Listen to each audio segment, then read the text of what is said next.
দর্শক স্বাগত EME sports present প্রিটকে আপনাদের সাথে আছি মেহেদী হাসান। আজকের আলোচ্য বিষয় এত কিছুর পরেও কেন বিশ্বকাপ হবে ইন্ডিয়াতে।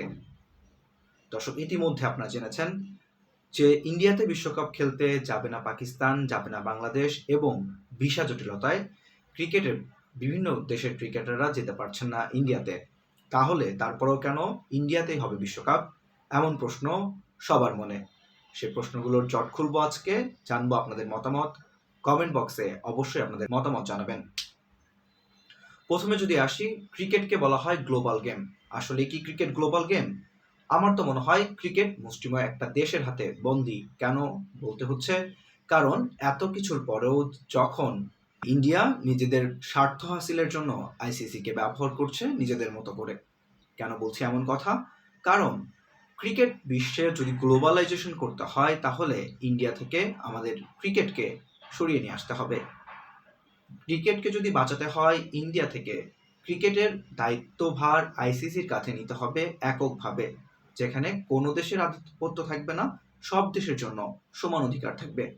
আমরা যদি ধরি ফুটবল বিশ্বকাপের কথা, কখনো কি দেখেছেন কোনো বিশ্বকাপে ভিসা জটিলতার কারণে কোনো দেশ খেলতে পারছে না, বা নিরাপত্তা ইস্যুজনিত কারণে কোনো দেশে ফুটবল বিশ্বকাপ হচ্ছে না? এরকম কি হয়েছে কখনো? যদি হয়ে থাকে অবশ্যই কমেন্ট বক্সে জানাবেন। যে কথায় আসতে চাচ্ছি, পাকিস্তান ইন্ডিয়াতে যেতে চায় না কারণ নিরাপত্তা ইস্যু।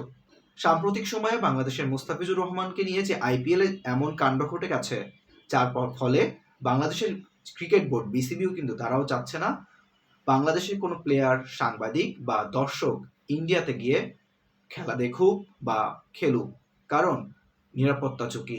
যেখানে একটা ধর্মকে রাজনৈতিক ইস্যু ক্রিয়েট করে মুস্তাফিজুর রহমানের মতো ক্রিকেটারকে বাদ দিয়ে দেওয়া হয়, সেখানে 15 জন ক্রিকেটারের নিরাপত্তা দিবে কিভাবে ইন্ডিয়া? এটা ভাববার বিষয়। এজন্য বিসিবিকে অনেক ধন্যবাদ দিতে হয়। পক্ষান্তরে আইসিসিকেও নিকারজনকভাবে বলতে হয়, কেন ইন্ডিয়ার কাছেই মাথা নত করতে হবে আপনাদের? আপনার একটা গ্লোবাল ব্র্যান্ড, গ্লোবাল ব্র্যান্ড যদি হতে হয় তাহলে কোনো একক দেশের সুবিধা দেওয়া যায় না। আর একক দেশে যদি সুবিধা দেওয়া হয় তাহলে একক দেশ নিয়ে পড়ে থাকতে হবে। আমাদের দেশের কুদ্দুস বয়াতি একটা কথা বলেছেন যে কিছুদিন পর দেখা যাবে ইন্ডিয়া ভারতের সঙ্গে খেলবে। দেশ একটা, নাম দুইটা হলেও কুদ্দুস বয়াতির কথাই কিন্তু ঠিক আছে। কারণ ইন্ডিয়া এককভাবে যেরকম আধিপত্য বিস্তার করছে আইসিসিতে, এরকম আধিপত্য বিস্তার যদি করতে থাকে তাহলে একসময় শুধু ইন্ডিয়া আর ভারতের ম্যাচই আমরা উপভোগ করব।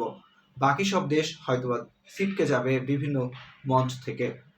এখন যদি আসি, টি-20 ওয়ার্ল্ড কাপ যেটা হবে সেটা কিন্তু শ্রীলঙ্কা এবং ইন্ডিয়াতে অনুষ্ঠিত হবে।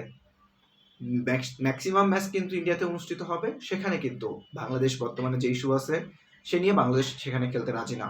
বিভিন্ন দেশের প্লেয়ারদের কথা যদি চিন্তা করি, জিম্বাবুয়ের প্রধান যে প্লেয়ার সেকেন্দার রাজা, তিনিও কিন্তু পাকিস্তানি বংশোদ্ভূত। পাকিস্তানি বংশোদ্ভূত হওয়ার কারণে তারও কিন্তু ইন্ডিয়াতে যাওয়ার শঙ্কা রয়েছে। এমনও গুঞ্জন শোনা যাচ্ছে যদি ইন্ডিয়া পাকিস্তানি বংশোদ্ভূত যারা ক্রিকেটার আছেন তাদের যদি ভিসা না দেয় তাহলে জিম্বাবুয়ে বিশ্বকাপ থেকে বয়কট করতে পারে। একই অবস্থা ইউএসএরও, তাদের 4 জন ক্রিকেটারকে ভিসা জটিলতার কারণে তারা নিতে পারছে না। এমন অবস্থা আরও একাধিক দেশের 15 জন প্লেয়ারের। যদি ক্রিকেটটা আমরা লক্ষ্য করি তাহলে দেখা যাবে যে পাকিস্তানি এবং ভারতীয় বংশোদ্ভূত প্লেয়ার যারা আছেন, যারা বিভিন্ন দেশে ক্রিকেট এখনও অতটা জনপ্রিয় হয়ে ওঠে নাই, সেসব জায়গায় কিন্তু এসব প্লেয়াররাই গিয়ে খেলেন এবং ক্রিকেটটাকে ছড়িয়ে দিচ্ছেন। এমন যদি হয় যে কোনো একটা দেশে জন্মগ্রহণ করার কারণে একটা দেশে ঢোকার সুযোগ সুবিধা পাওয়া যাবে না, তাও এরকম বিশ্ব মঞ্চে, এর থেকে নিকটজনক ঘটনা কি হতে পারে? আপনার কি মনে হয়, ভারতে কি আদৌ বিশ্বকাপ হওয়া সেভ? আমার মনে হয় ভারত থেকে বিশ্বকাপ সরিয়ে নেওয়া আসা উচিত। আর যদি ক্রিকেটকে একান্ত বা সত্যি গ্লোবাল গেম বলা হয়ে থাকে তাহলে ভারতের আধিপত্য দমানো উচিত।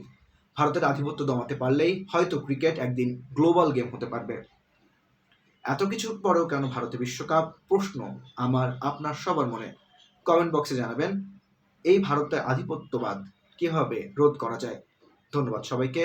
খেলাধুলার সকল তথ্য পেতে ইএমই স্পোর্টসের সঙ্গে থাকুন।